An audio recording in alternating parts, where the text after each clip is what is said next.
Political correctness is just a form of kindness, right? A way of helping the oppressed to catch up with society. A way of ensuring that multicultural societies can live in harmony, isn't it?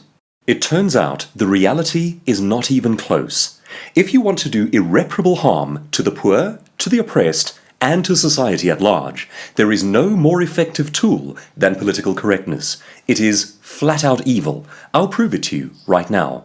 My name is Douglas Kruger. I'm the author of the global new book, Political Correctness Does More Harm Than Good. Here are 10 reasons why you cannot be a morally good person, one who cares about other people, and simultaneously practice political correctness. 10 reasons why political correctness is a terrible idea. 1. To be politically correct means to be correct according to politics and politicians. Why would you orient your morality according to them? Is it because of the exemplary track record for morality and ethics of politicians? Orienting your values in that manner is the wrong way around. Your morals should determine your politics. Politics should not determine your morals. To have your moral matrix determined by political expediency is to begin by believing what you are told by the mob and by the state, not to begin with what is right or true. This makes you a moral relativist and fodder for the goals of politicians. When people comply with political narrative rather than standing for what is morally right, what could possibly go wrong? 2. Political correctness prescribes what you may think and say and what you may not. And it goes further. When governments turn this trend into law, they actively encourage citizens to report wrongthink so that the state may punish perpetrators. Under this ideological framework, you, the individual, are given permission to think in certain ways, and you are denied permission to think in other ways. Further, states use mechanisms like hate speech bills to encourage people to report on one another, even on family members. If that doesn't sound like fascist totalitarianism to you, why doesn't it? 3. Political correctness is the opposite of speaking truth to power. It is speaking whatever so-called truth power imposes upon you. Therefore, it is not only a form of groupthink, but also a form of cowardice. Remember Hans Christian Andersen's tale of the Emperor's New Clothes. Most people don't believe they would ever be the fawning mob, going along with a farce. Yet the same people will argue that political correctness is important and we should comply with it, for the sake of kindness. They are terrified of speaking the truth, either to power or to the mob. The greatest casualty of political correctness is truth. 4. Political correctness is the surrender of rule of law in favor of rule of feelings. Under rule of law, the strongest promoter of human rights, individuals are treated as objectively equal, not subject to the capricious whims of others. Political correctness reverses this ideal. Social justice warriors pick winners and losers, the favored and the untouchable, and thereby divide people into warring tribes. It is anti-peace. They use social engineering to play God, picking winners and losers on subjective grounds. How badly can this go wrong? What happens if you prefer rule of feelings over rule of law? Take the child sex trafficking ring in Rotherham in the UK. Over several decades, 19,000 children were sexually exploited and sold into slavery. It was reported to the police, who did nothing. Why? Because the perpetrators were Islamic, and to investigate them might have seemed racist. Politically correct society turned a blind eye in order to ensure that it didn't cause offense. Or in other words, to keep itself looking good. Political correctness is evil. Or better stated, political correctness enables evil. 5.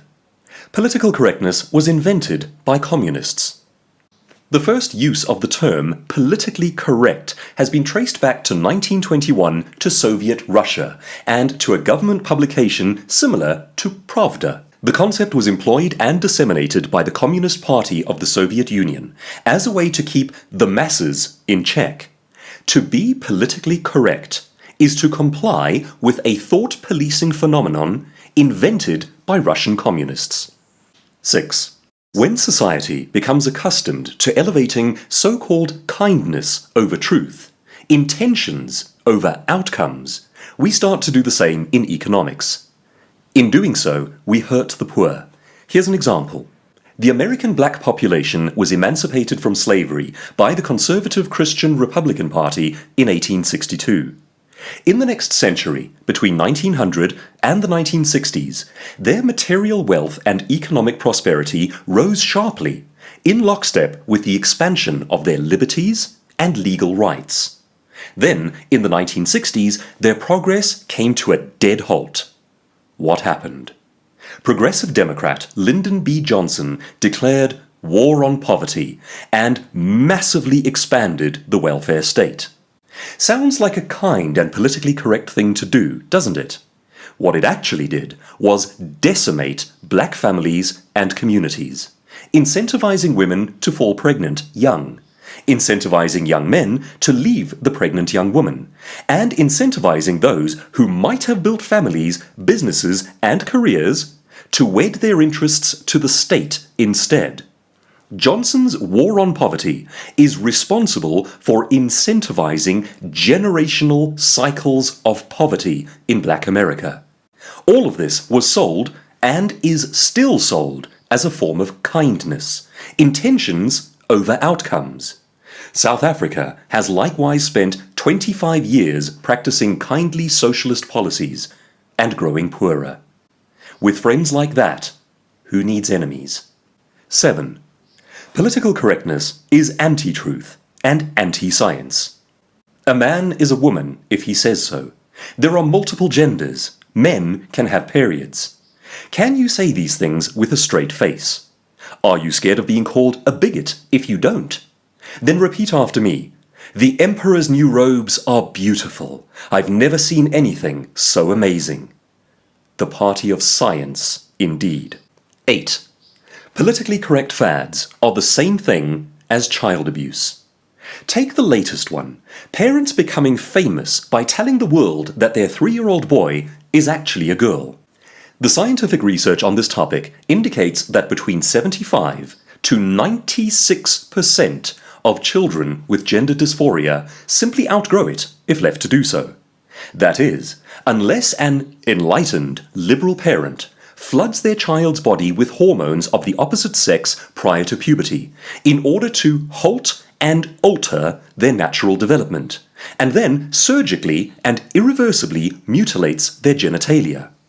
If they do that, there is no chance of the child growing out of it, and most would, indeed almost all would, if simply left alone. Despite this, some progressive governments are enacting legislation to accuse a parent of child abuse and have the state take away their children if they do not flood their child's body with foreign hormones and surgically alter their genitals. Political correctness is child abuse. There is also a new twist to this tale. After transitioning, high numbers of individuals are now seeking help in detransitioning, having determined that the change hasn't helped them. Some governments are now making it illegal to help such a person. Why illegal? Well, because it's not politically correct. And, obviously, transgenderism is correct. An act that requires chemical and surgical intervention against the course of nature is obviously correct. Do not challenge that narrative, or a policeman may knock on your door. 9. Political correctness is racist. Many Western nations now include multicultural societies. But we all have to live according to the same law.